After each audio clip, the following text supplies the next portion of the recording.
estuvieron trabajando con Daniel, por los diferentes aspectos que estuvieron viendo, va a ser justamente como, podríamos decirlo, como un planteo de un escenario, un posible escenario de qué tenemos cuando hablamos de Edad Media. Recuerdan que yo se lo planteamos en la clase anterior y es un tema que yo voy a insistir mucho, de contextualizar, de todo lo que nosotros podamos leer, escuchar, ver, conocer, de diferentes actividades, diferentes artes, de diferentes disciplinas, nos va a servir justamente para contextualizar y nos va a servir para entender mucho más las obras que vamos a ir trabajando, ya sean las obras literarias o las obras de arte.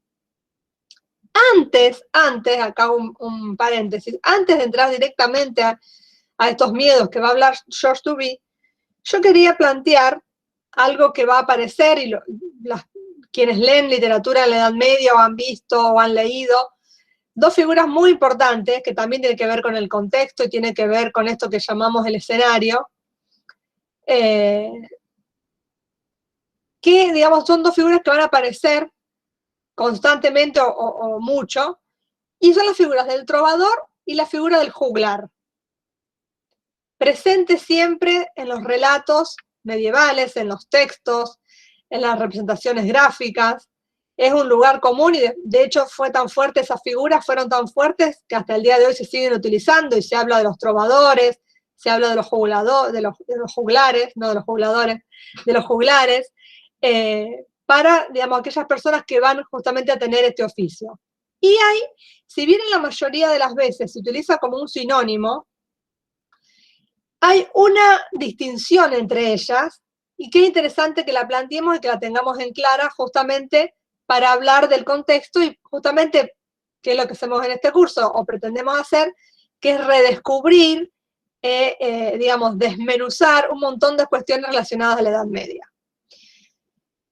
El juglar, que es la figura, digamos, más común, podríamos decir, va a tener ciertas características y que en realidad van a estar relacionadas, digamos, con lo popular.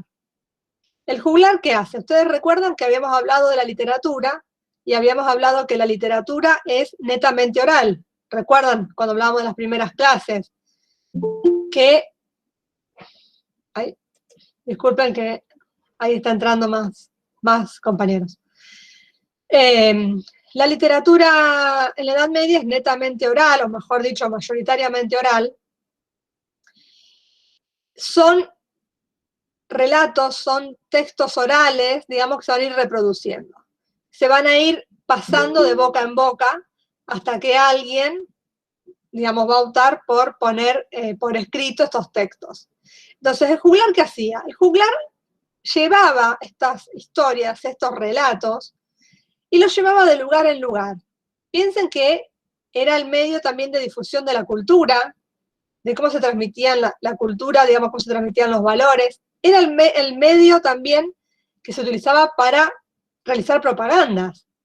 O sea, piensen y pensemos, tratemos de meternos un segundo en este mundo medieval y cómo se sabían las noticias, cómo se transmitía el conocimiento, cómo se transmitía la cultura, cómo se transmitía una tradición, un mito, un hecho histórico, y también cómo se hacía propaganda a un sistema, cómo se reforzaban las estructuras feudales, cómo se hacía propaganda también para que el pueblo aceptara esas estructuras, digamos, para que el pueblo aceptara esas estructuras y mantenerlos en esto que hablábamos, recuerdan la clase pasada también, del sistema trifuncional, esta pirámide donde había 3 estamentos, recuerdan, donde estaba según las actividades de cada uno bien diferenciados, y donde se decía que era el propio Dios el que había impuesto esta estructura a la sociedad.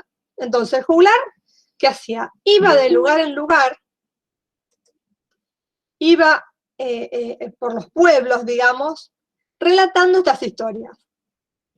Muchas veces con un instrumento, piensen que es algo muy parecido a un actor, porque él tenía un manejo muy importante de su voz, manejaba, por supuesto, todo lo que es también la actuación para captar la atención de las personas, para que las personas no se aburrieran al oír su relato, para llamar su atención. Pensemos también que si estos relatos se, digamos, difundían de manera oral, eran relatos de mucho tiempo, de muchas horas. Nosotros en nuestra cultura, en los últimos años hemos perdido, o mejor dicho, se perdió una parte muy importante de la cultura oral y ahora se está intentando, digamos, volver a recomponerla, volver a retomarla. Pero por muchos años la transmisión cultural fue oral, fue de manera oral. Entonces, ¿qué hacía el juglar? Iba de pueblo en pueblo, de plaza en plaza, llevando estos hechos, estos relatos, contando, cantando con un instrumento lo que sucedía. Como decíamos recién, con dotes actorales, con manejo de la voz, para justamente captar la atención. Generalmente va a ser la misma historia que va a circular, que más allá de los cambios que puedan realizar algunos juglares, hay un nudo común, hay, digamos, una estructura común, que por eso nos vamos a identificar si es el Cantar de Rolando u otra historia la que circula, más allá de las versiones que digan los juglares. Siempre va a haber una estructura, va a haber elementos que van a estar sí o sí, que no se pueden sacar, que va a ser, por supuesto, que reconozcamos que esa es la historia que estamos escuchando. Y el juglar no compone. El juglar, como decíamos recién, va a transmitir de lugar en lugar las historias que circulan. Y después vamos a tener el trovador, que como decíamos al principio de esta distinción, muchas veces van a aparecer como sinónimos. No está, digamos, tan mal, pero acá que estamos trabajando específicamente la Edad Media, vamos a ir un poquito más allá y vamos justamente a distinguir lo que sucede entre juglar y... a ver, me fui, ahí está, entre juglar y trovador. El trovador, ¿qué hace? Además de reproducir estas historias que reproduce el juglar, además de ir de pueblo en pueblo, de plaza en plaza, en realidad la diferencia primera del trovador va a ser que también puede componer sus propias obras. O sea, no solamente va a transmitir esta cultura, exactamente, ahora oímos la noticia por TV, por radio, los canales de televisión, dice René, leemos los diarios, internet, las redes. Hoy mucha gente no se informa por la radio, por la televisión, sino que son las distintas páginas que siguen a través de las redes sociales. Entonces decíamos, el trovador, además de cantar y de contar estas historias de manera oral, también compone sus propias obras. Y podríamos decir que otra diferencia que va a tener el trovador con el juglar, cuando hilamos más finito, como estamos haciendo ahora, es que el contexto del trovador muchas veces es un contexto cortesano. Muchas veces el trovador va a estar entre la nobleza, va a estar en el palacio, va a estar en la corte. No es el mero juglar que va a ir por el pueblo, que va a ir por la plaza. Y también otra distinción que podremos hacer es que primero, digamos temporalmente, vamos a tener a los juglares y posterior surgen los trovadores. Entonces, recuerden, el trovador va a componer sus propias obras. De hecho, hay toda una corriente, que no sé si lo vamos a ver, pero podríamos leer algunos ejemplos en este curso este año, de la poesía de los trovadores. A lo mejor ustedes algunos la leyeron, la poesía de los trovadores medievales, que tiene que ver justamente con el amor cortés, y las historias que componían estos trovadores a sus damas. Generalmente historias de amor. Entonces, básicamente, recuerden las diferencias. El trovador tiene que ver más con el ámbito cortesano, el juglar con el ámbito más popular, y el juglar solamente reproduce las historias que conoce, y el trovador, además de reproducir estas historias, va a componer. Entonces eso, bueno, quería dejarle esto como antes de arrancar con el tema, porque es algo importante y algo que, insisto, es muy común que aparezcan esas dos figuras en los textos, en las obras, en las obras literarias. Y otra cuestión que quería agregar también, antes de ir a George Duby, hoy vamos a retomar un tema que, como decíamos antes, es el tema de los miedos que tenían las personas en el año 1000 y el miedo que tenían las personas en el año 2000, y que, digo yo, son los mismos que el año 2021, básicamente, que por supuesto no lo digo yo, sino que lo plantean un montón de teóricos y de estudiosos de la cultura y de la Edad Media, digamos, para hacer estas comparaciones. Y esto nos va a ayudar a entender, como decíamos antes, el escenario. ¿Dónde estamos nosotros parados? ¿En qué lugar? ¿En cuál es nuestro contexto y desde donde ahí vamos a ver la producción y vamos a trabajar las distintas producciones. Hay un lugar que tiene que ver también con este espacio, con este escenario, que va a ser el bosque.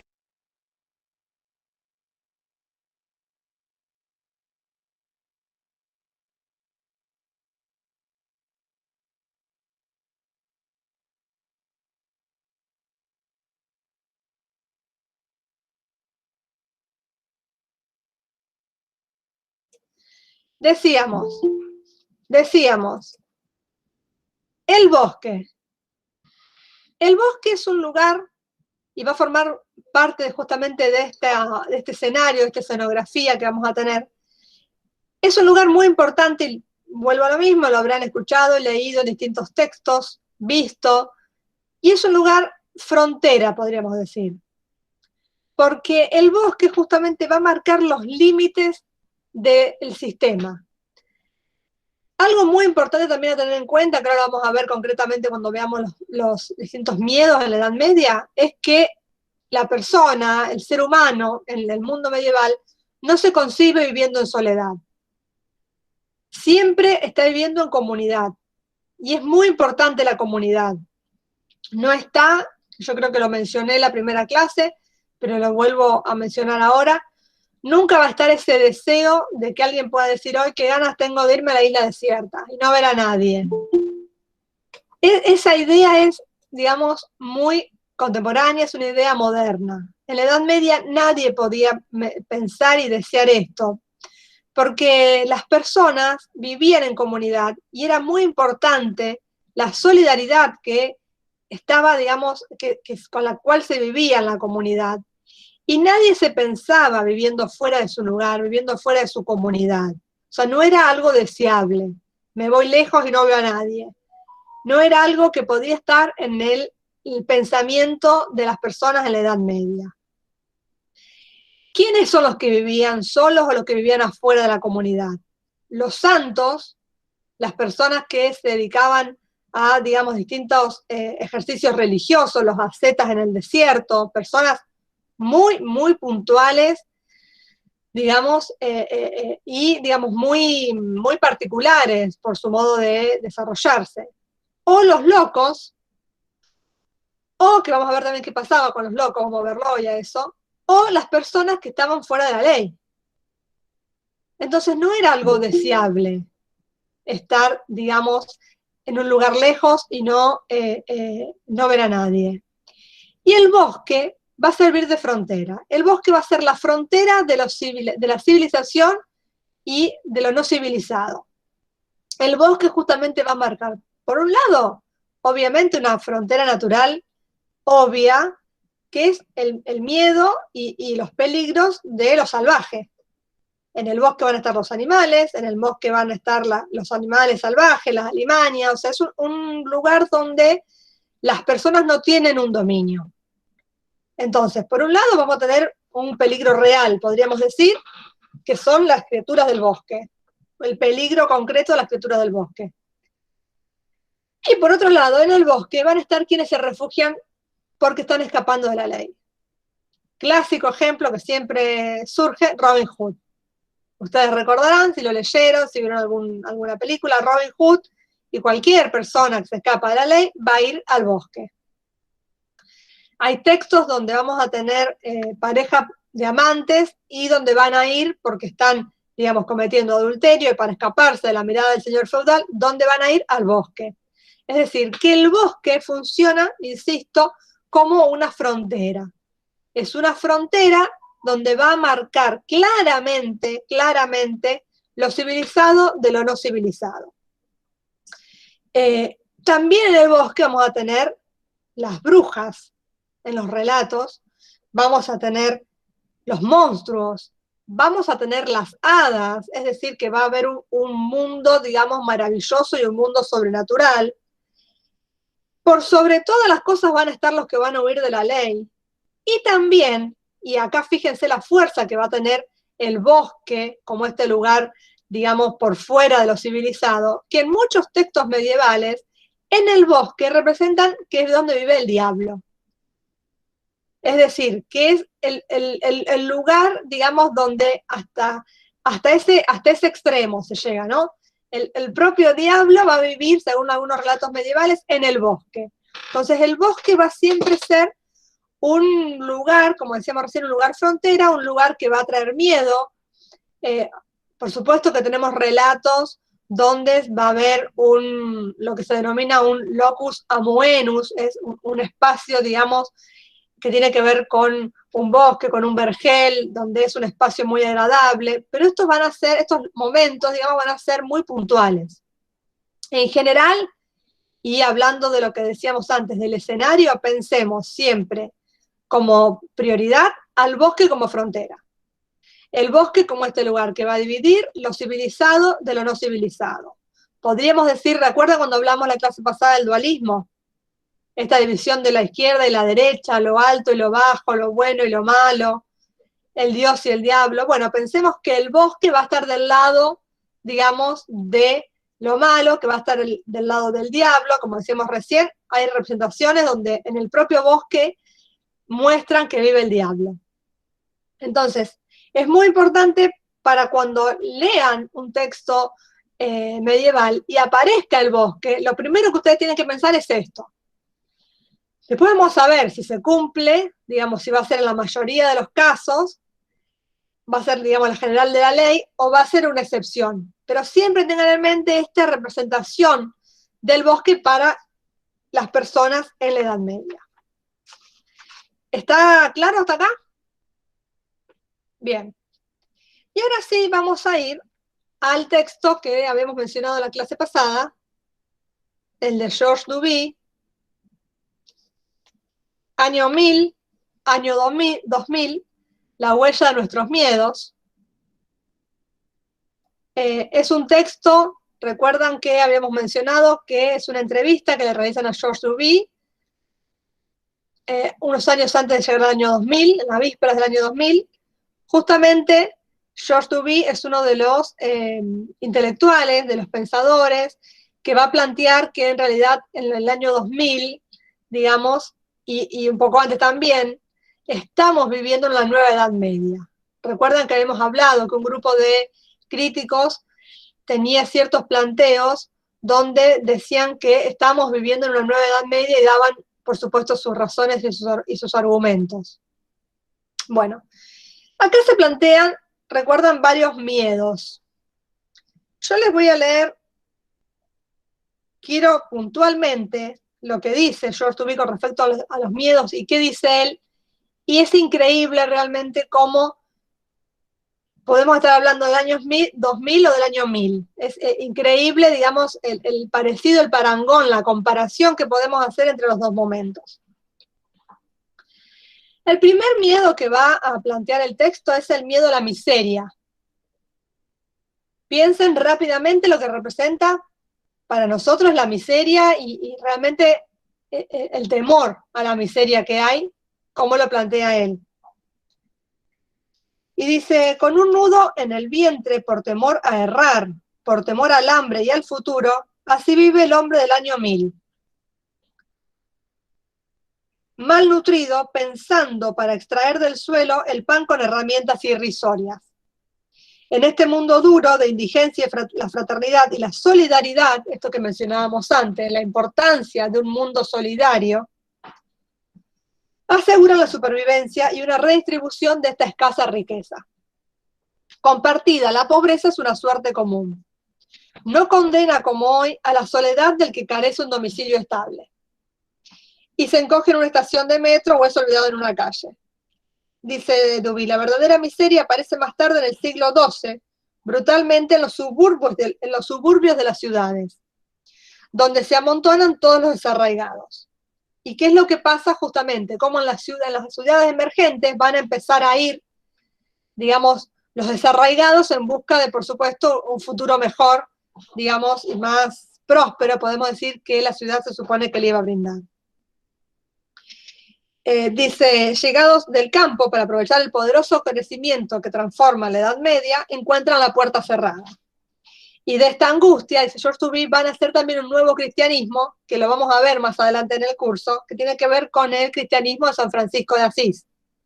San Francisco de Asís, brevemente, digamos, va a retomar un montón de valores, digamos, que él considera que la Iglesia ha olvidado, que tiene que ver con los comienzos del cristianismo, justamente con una prédica a la pobreza y con una idea de volver, digamos, a retomar elementos que él considera fundantes del cristianismo. Entonces, uno, como decíamos, es esta idea de la miseria, ¿no?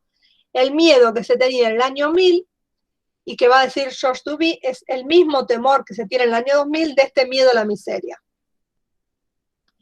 El segundo miedo que va a plantear es el miedo al otro. Y que este es muy, muy interesante, porque también es importantísimo, digamos, lo que va a pasar con el miedo al otro en la Edad Media y cómo lo vamos a ver y lo vamos a ir analizando en los diferentes textos. Siempre vamos a encontrar este planteo del miedo al otro. Y vamos a pensar quién era el otro, ¿no? Siempre había, digamos, un miedo al extranjero, un miedo a este que venía a las poblaciones.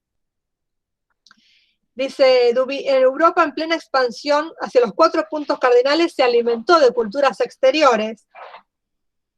Y dice, y esto lo hizo en la Edad Media y en el año 2000 hace lo contrario. Dice, cierra sus murallas, cierra sus puertas hacia todos los lugares donde ella se alimentó.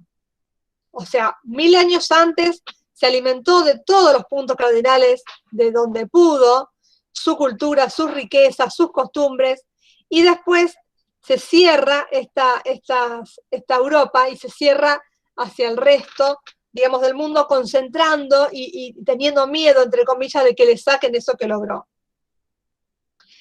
Dice, el hombre medieval, y esto es muy interesante, y tiene que ver con esta idea que tenemos que hacernos del escenario, tiene sobre todo, por supuesto, cuando hablamos del hombre medieval, estamos hablando básicamente del cristianismo, ¿no? Recuerdan que era este cristianismo que englobaba a todo el mundo, digamos, occidental. El hombre medieval teme sobre todo al pagano, al musulmán o al judío. Y en realidad acá podemos decir que básicamente se va a tener miedo hacia todo aquel que no sea cristiano. Ese es el punto. Todo aquel que no sea cristiano. Y acá, y pensemos qué pasa en el año 2000 con esto. Pensemos en las guerras y en Bush padre cuando invadía, digamos, ciertos lugares diciendo que esta era una guerra santa, que esto era el nombre de Dios. O sea, eran las mismas proclamas que leemos y vemos y escuchamos que se decían en el año 1000. Pero no era en el año 1000, era en el 1900 y pico. Entonces, piensen que los mismos eslogans, digamos, las mismas muletillas, los mismos casi fundamentos, son los que se utilizan 1000 años después para invadir un territorio, para invadir una tierra. Este en nombre de Dios. Y es muy interesante porque acá vamos a tener la idea muy fuerte de San Luis, de qué planteaba San Luis con respecto a estos otros. Como decíamos antes, por un lado, el otro, podemos decir con mayúscula, va a ser este infiel. Va a ser el judío, va a ser el musulmán, va a ser el pagano. Podemos resumir en que va a ser, en realidad, todo aquel que no sea cristiano. Todo aquel que no sea cristiano es el otro. Y no importa si es judío o si es musulmán. Y esto también lo vamos a ver en los diferentes textos, cómo se realiza, digamos, una especie de grupo de no cristianos y es lo que importa, no son cristianos, no importa qué religión tienen, si tienen otra religión, lo que importa es que no son cristianos, y entonces nos oponemos a eso. Pero también vamos a tener otro miedo, a un otro, que va a ser el vecino. Que va a ser el vecino inmediato, porque con ese van a confrontar, con ese van a luchar, con ese van a guerrear, por ese van a luchar por bienes, por agua, por un bosque probablemente. Entonces también el vecino inmediato, y por algo en algunos momentos de la Edad Media se vivieron todo el tiempo guerras entre los diferentes, digamos, países, entre comillas, entre los diferentes territorios, justamente vecinos, que esto después va a dar lugar más adelante justamente a las cruzadas, porque ya era imposible este modo de vida, digamos, de guerra permanente. Entonces, ¿qué dicen? Bueno, no nos está, digamos, no conviene, está perdiendo más Europa de lo que está en realidad ganando. Bueno, vamos entonces a otro territorio, vamos a las cruzadas y entonces evitamos esta pelea, digamos, entre vecinos. Por otro lado, y algo muy interesante que menciona George Duby, dice que Europa, dice, tiene el privilegio, como ninguna otra región del planeta, que no sufrió ninguna invasión exterior desde el año 1000. Y es un dato muy fuerte. Pensemos, dice Duby, que es el único lugar que no recibió invasiones desde el año 1000, que fue ella siempre la que salió a invadir a otros lados. Pensemos en el año 10, en el año 11, todas las invasiones del extranjero que impactan en Europa. Pensemos todos estos diferentes grupos que ingresaban a Europa y que también iban a buscar un botín, por todos conocido, que era muy importante, que estaban los monasterios. Las riquezas de los monasterios, por todos era conocido, entonces muchas veces todos estos extranjeros lo que iban era, digamos, derecho a los monasterios porque era una fuente segura, ahí había muchas riquezas, entonces se arrasaban los monasterios porque era justamente un lugar donde había mucho valor.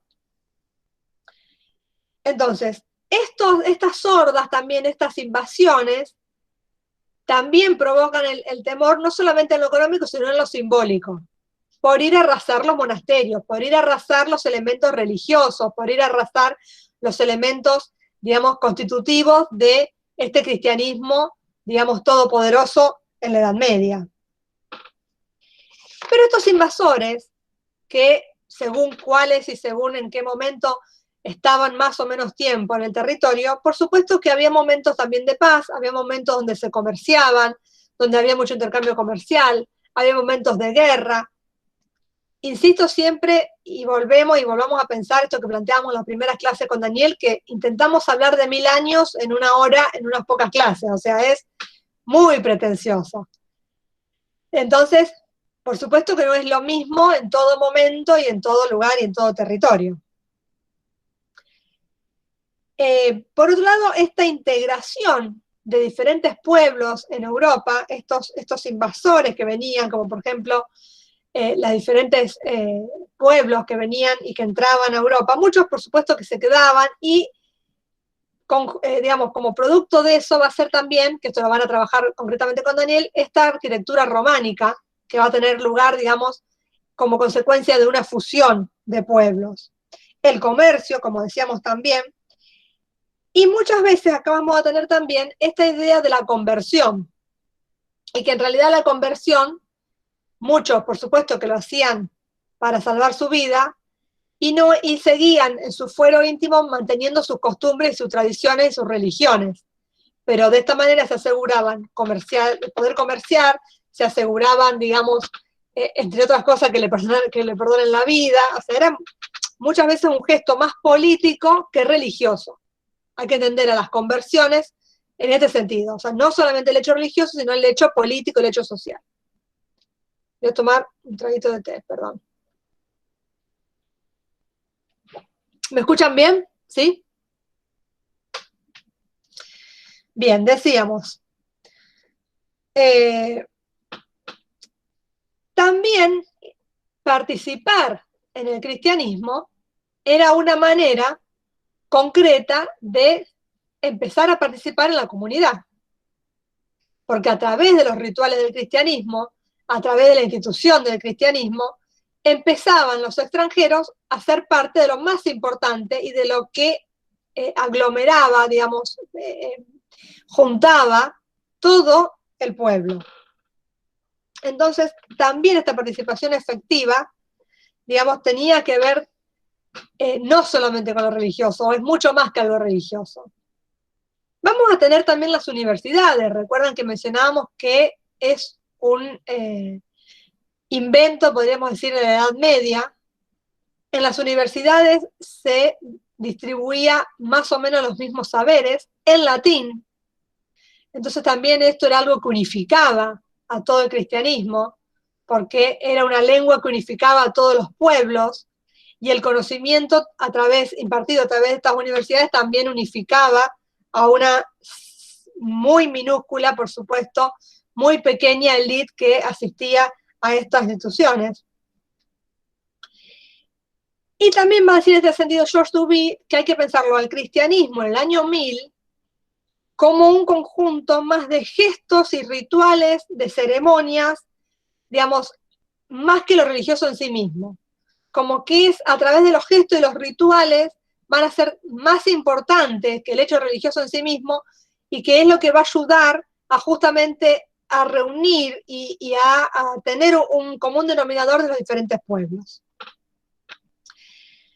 Ante los ojos de los cristianos, hay un hecho concreto y fácilmente identificable que va a separar y va a marcar inmediatamente al otro, que es el hecho de el no arrodillarse ante la cruz. El no cristiano no se arrodilla, por supuesto, ante la cruz. Entonces, en este simple gesto, en este comportamiento tan sencillo, fácilmente eran identificados los cristianos y los no cristianos. Quien no se arrodillaba ante la cruz no era un cristiano.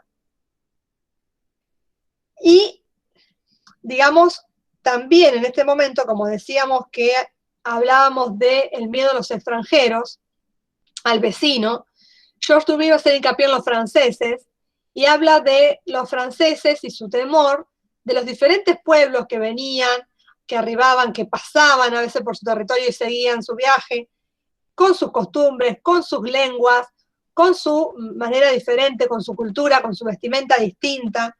Y hay un montón de textos donde, ahora vamos a leer concretamente, donde tenemos testimonio de este rechazo a ese otro que era diferente.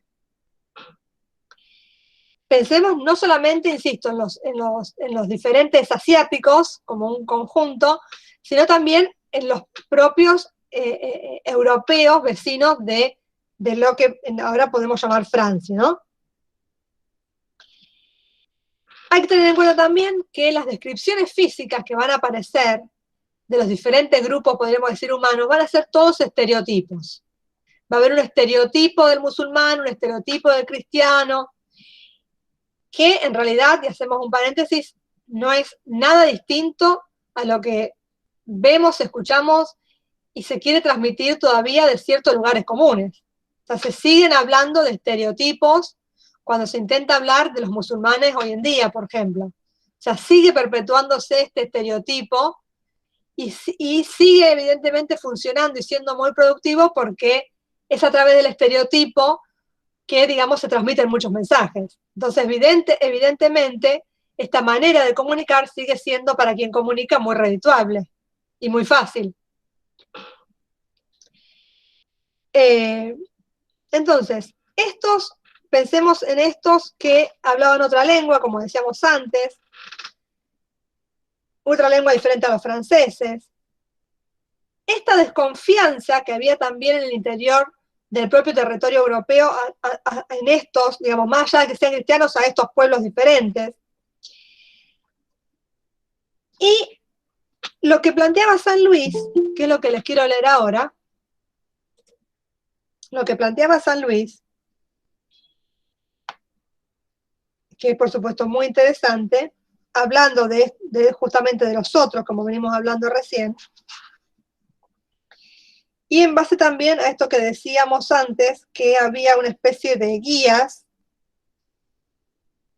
como una especie de guías turísticas, donde se recomendaban qué hacer y qué no hacer, y qué evitar, cómo comportarse, digamos, realmente guías turísticas, digamos, medievales, guías turísticas que circulaban para justamente ayudar a los distintos viajeros. En este momento estamos hablando de un momento histórico donde mucha gente viaja, por comercio o por peregrinaciones. Es un momento donde la gente empieza a moverse de su territorio. Tenemos grandes peregrinaciones, grandes flujos de personas moviéndose.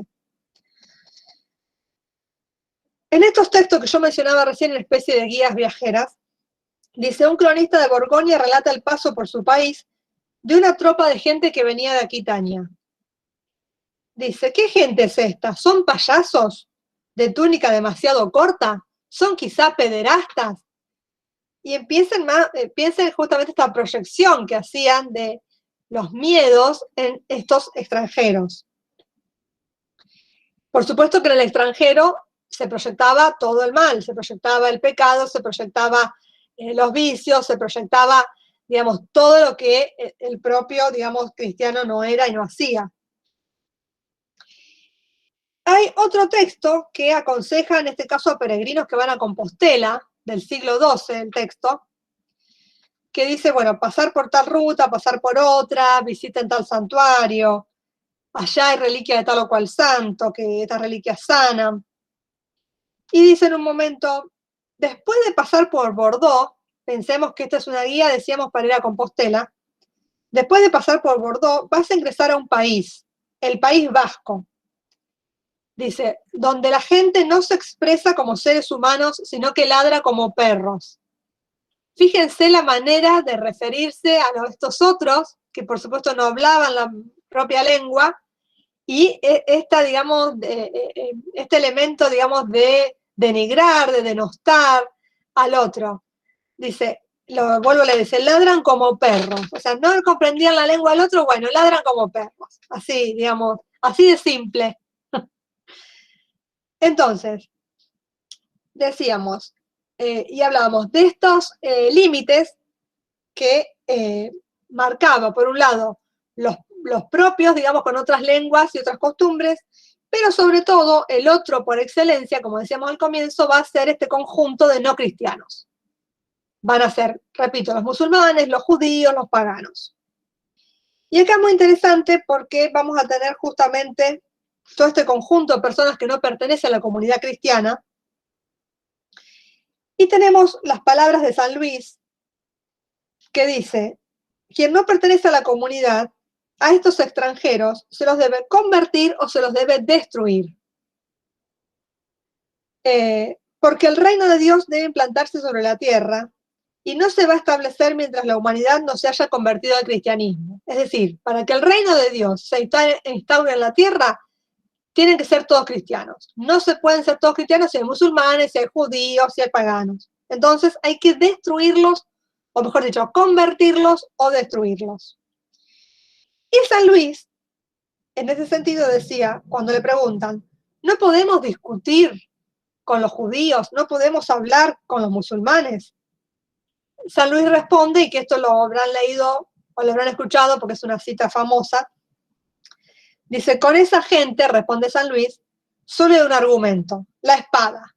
Hay que hundirles la espada en el vientre.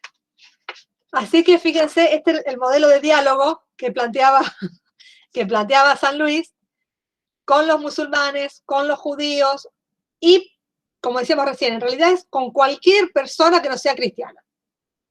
Entonces, ¿no sos cristiano? Te intento convertir o te destruyo. O, como dice San Luis, no hay diálogo, la espada hundida en el vientre. Entonces, esta es la idea justamente que se tenía de este extranjero, de este otro, podemos decir con mayúscula. Y piensen qué pasa, qué nos pasa en el 2000, qué nos pasa, digamos, qué pasa en el mundo con esto de los extranjeros, cómo hemos visto y vemos, ahora está todo como congelado por supuesto la pandemia, pero qué pasa con los extranjeros, qué pasa con la gente que intenta huir y arriesgarse al mar, a exponerse a que saben que muy probablemente no lleguen a destino, que se ponen lo que más quieren, que son sus hijos, digamos, ¿qué pasa en estas personas, digamos, y qué pasa en las personas del otro lado, digamos, y qué dicen de estos extranjeros, y cómo tenemos, y se han, digamos, multiplicado estos discursos donde se le pone este odio y al extranjero como, digamos, el depositario de todos los males que pasan en los diferentes pueblos. Alguien acá, Graciela puso un comentario, no leí el anterior, pero dice, este comentario lo hizo mi gato, perdón. No sé qué tocó en las teclas. Así que bueno, un saludo para el gato ahí también que está con Graciela en la clase. decíamos cómo justamente estos discursos de odio también se reproducen y también los escuchamos. ¿Qué pasa a nosotros con los extranjeros? ¿Son los mismos? ¿Tienen para un grupo de personas, ¿tienen el mismo valor, entre comillas, todos los extranjeros? ¿O hay distintas varas para medir a un extranjero de Europa o medir a un extranjero de Latinoamérica? ¿Qué pasa? ¿Qué pasa, digamos, qué nos pasa como sociedad? ¿Cómo se mira a los extranjeros? ¿Cuántos discursos hay que circulan, digamos, poniendo en el extranjero todos los males?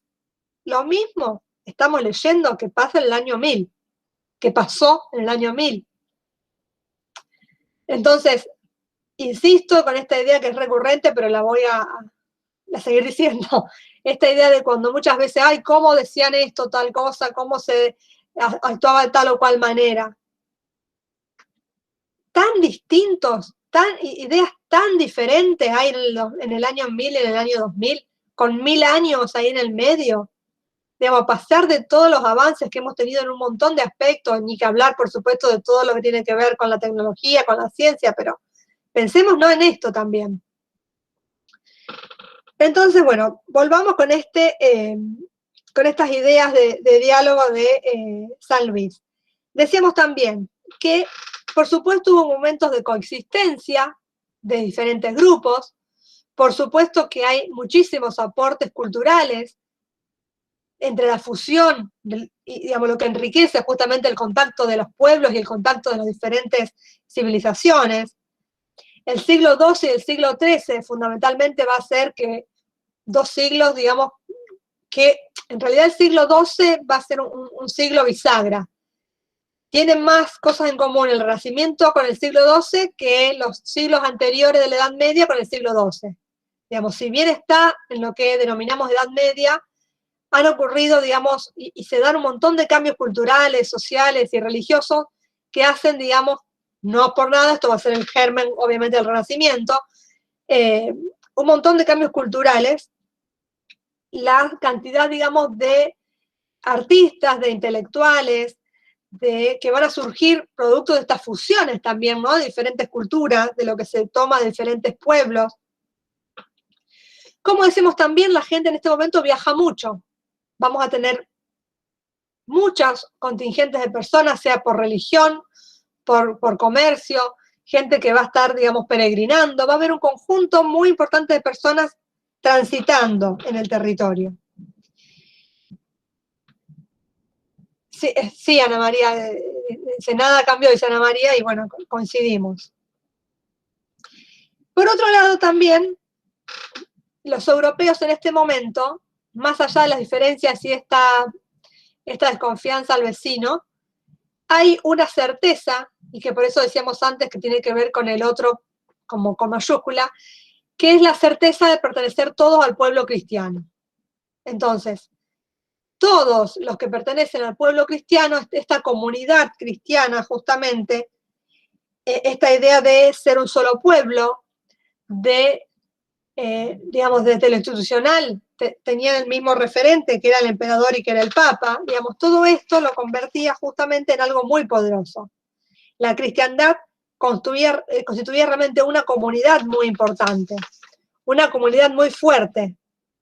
Por supuesto, dice Duby, con la iglesia como la institución rectora, como la institución, dice George Duby, que funciona como una especie de armadura en este mundo, con, como decíamos antes, con distintas universidades donde se enseñaban los saberes en latín, y era un mismo universo que circulaba, una lengua común que circulaba. Y por supuesto la aristocracia, que también se, digamos, mezclaba, digamos, se unía entre las diferentes aristocracias, digamos, como manera también de conservar, por supuesto, el poder, las alianzas matrimoniales. Por otro lado, en el siglo, como decíamos antes, XII y XIII, no solamente hubo una expansión muy importante a nivel, digamos, intelectual, podríamos decir, sino también a nivel material. Digamos, hubo un crecimiento material muy importante, y también hubo un importante, digamos, aumento de la población. Eso es un montón de datos, digamos, que lo van a hacer justamente comparar a George Duby con el 2000 y con el año 1000. Europa se nutrió muchísimo, como decíamos antes, de diferentes culturas, pero la cultura árabe, altamente, digamos, mucho más desarrollada que la cultura europea cuando comienzan las cruzadas. Las bibliotecas, se conocen muchos textos griegos gracias a las bibliotecas árabes, o sea que muchas veces pasó a Europa no desde Grecia, sino desde todo el legado árabe y todo su trabajo de las distintas bibliotecas y esta herencia en filosofía, en ciencia, digamos, pasa a través de ellos. Entonces también, digamos, por un lado, como decíamos antes, ¿no? Está este rechazo, pero también hay que ver todo lo que Europa tomó, todo lo que se nutrió, no solamente en lo material, sino también en lo cultural, en lo intelectual de las diferentes culturas. Por otro lado también, y en relación a lo que hablábamos antes, hay que pensar esta sociedad y en relación al otro como una sociedad aglutinada, como una sociedad cerrada, como una sociedad donde no se concibe vivir en soledad, como decíamos al comienzo, donde justamente el que se iba por fuera de la sociedad, el que se escapaba, digamos, de estos lugares, que se iba al bosque o que se iba al campo, generalmente era, digamos, porque algo había sucedido, digamos, no era como un lugar común o no era algo, un deseo que podía tener alguien en el siglo X, en el siglo XI, de irse al campo solo y tranquilo, digamos, como son expresiones que se pueden escuchar ahora. Y otra, digamos, también de las características que vamos a tener, como decíamos, estas personas que se iban a los lugares alejados son los religiosos, son los que se escapan de la ley, o es alguna persona que por alguna cuestión religiosa justamente va a hacer algún sacrificio, algún voto, digamos, de silencio, alguna manera especial de vivir, digamos, no era lo común. Y algo muy interesante que él va a plantear con respecto al otro, que yo lo mencioné cuando comencé la clase, dice que, contrariamente a nuestra sociedad, dice George Duby, no se imaginaba la locura, a las personas que tenían a los locos. Dice, no se los encerraba en la Europa medieval. No había una mirada, digamos, hacia los locos como hay después. Y acá él marca una diferencia. Y dice que estas personas, como los países musulmanes, digamos, y probablemente sea también una herencia cultural, se pensaba que estas personas tenían un contacto directo con Dios, que podían ver más allá, que podían entender cosas que, digamos, el común de las personas no entendemos. Entonces había que respetarlas y no había que apartarlas. Entonces no había una segregación como hoy hay de esas personas. Entonces acá hay un punto interesante y refuerza esta idea que estábamos diciendo de lo importante que era el seno, digamos, el grupo y el vivir en comunidad, a tal punto que no se segregaba ni a los locos y por supuesto tampoco se segregaba a los ancianos. Y acá sí hay un punto diferente, marca George Duby, que pasa en el año 2000. Dice, los ancianos terminaban sus días en el interior de su grupo familiar. No eran segregados, dice, no eran abandonados, como pasa en el año 2000, dice George Duby. Dice, y donde, digamos, importa mucho, digamos, la mirada de los demás. En el año 1000 ni se segregaba a los ancianos, ni se segregaba a los locos. Y los dos compartían, sí, un lugar, digamos, de respeto y de personas a las que había que cuidar, y a los locos, como decíamos antes, se los relacionaba con esta idea de que tenían visiones, digamos, que podían entender o comprender o ver cosas que el resto de los mortales no podíamos.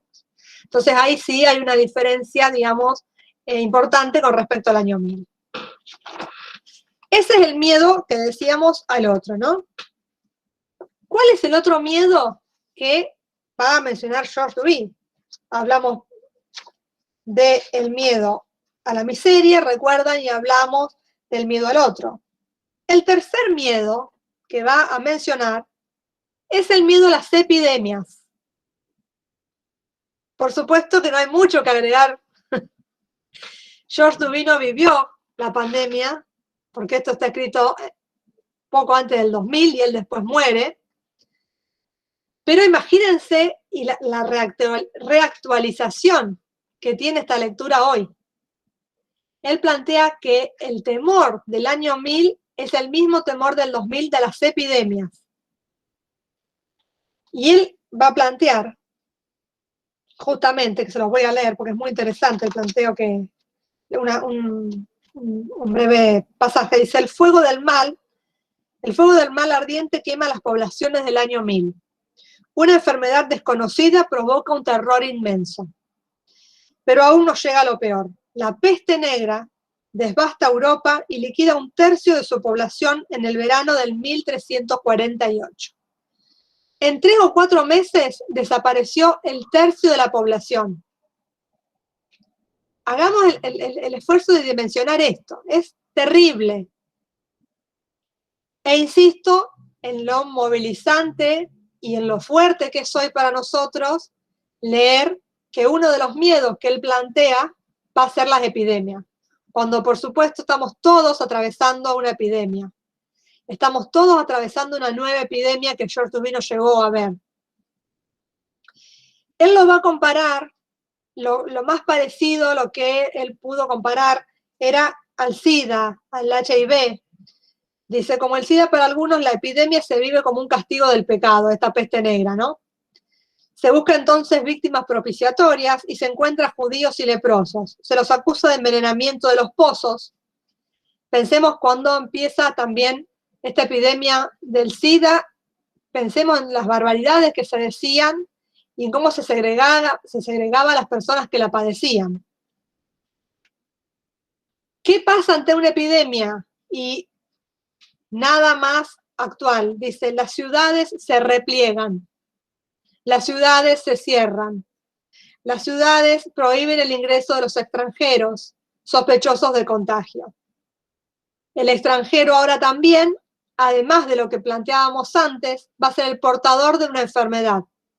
Entonces hay que cerrar las ciudades para que no pasen los extranjeros enfermos. No hay mucho que agregar con respecto a lo que estamos atravesando este año todos nosotros.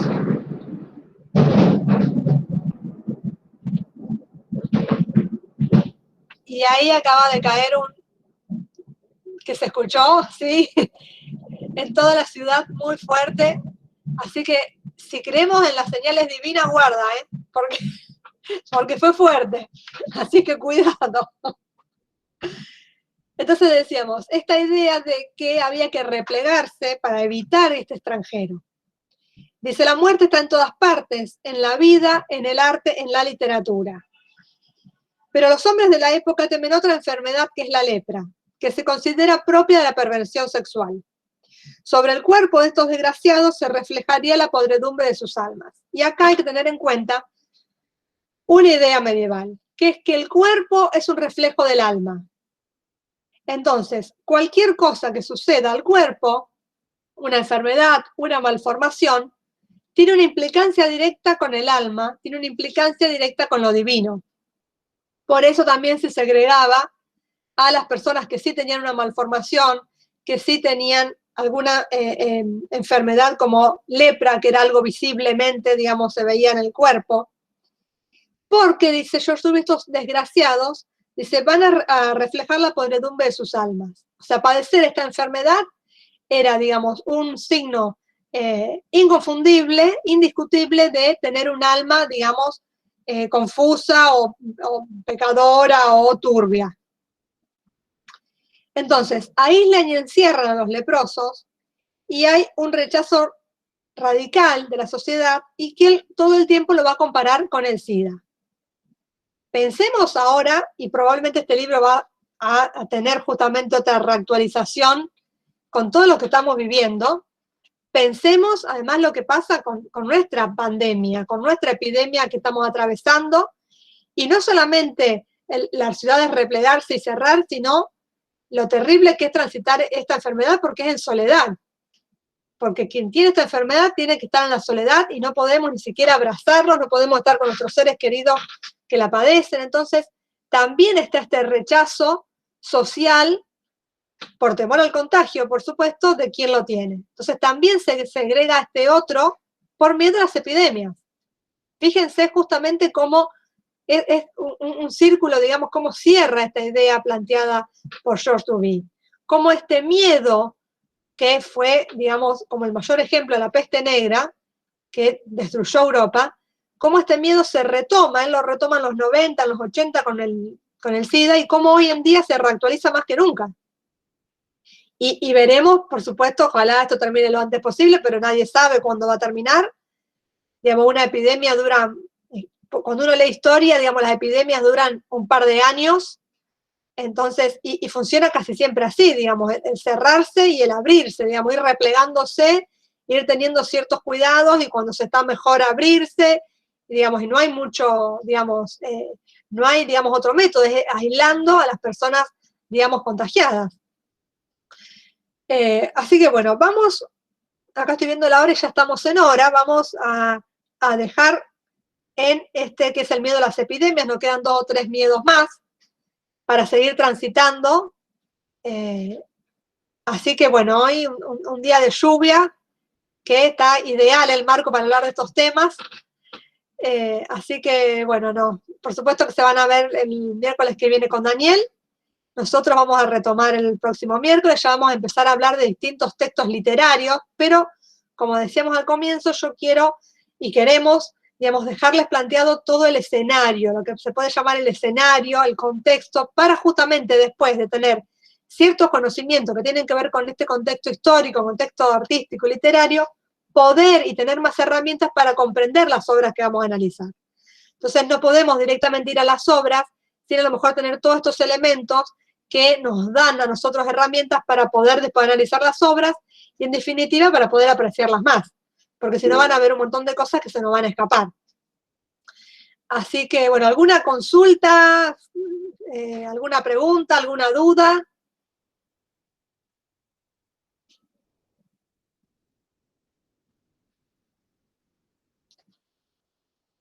Bueno, a seguir cuidándonos, que está bravo el asunto, así que no aflojen con los cuidados y bueno, nos encontramos en la próxima clase. Cuídense mucho. Gracias. Chao, hasta luego.